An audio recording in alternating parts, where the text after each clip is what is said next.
Today we're going to talk about blood flow. If you can understand this, you're going to understand a lot of things in critical care. So the blood from the upper half of our body is going to enter in the superior vena cava, and the blood from the lower portion is going to enter in the inferior vena cava. Of course, it goes into the right atrium, the first pass through that tricuspid valve, goes in the right ventricle, passes the pulmonary valve, and this is where it gets important.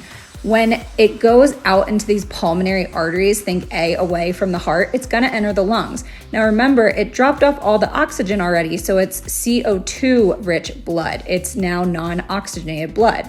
So it's going to go in the lungs, enter single file through these alveoli, and it's going to drop off the CO2 and pick up the O2 that we inhale. That's why we exhale CO2.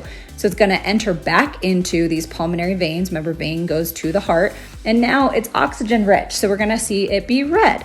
This is where it's going to enter into that left atrium, pass through the mitral valve, into the left ventricle, and then pass out the aortic valve where it gets squeezed and out into the aorta where it gets passed along the rest of the body, and it can drop off all that O2 blood just to pick up that CO2 again and do everything all over.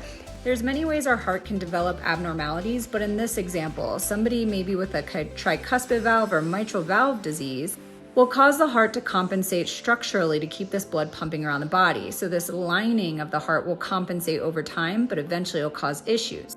So the walls of our hearts do this in one or two ways. There's difficulty to fill and difficulty to pump. So in difficulty to fill, we see this because these chambers have become really stiff and thick. This is going to lack room for that blood to fill up in these chambers, resulting in a poor ejection from the blood. Or we have this difficulty to pump because these thin and stretched walls make a really poor efficiency to pump all of this blood out.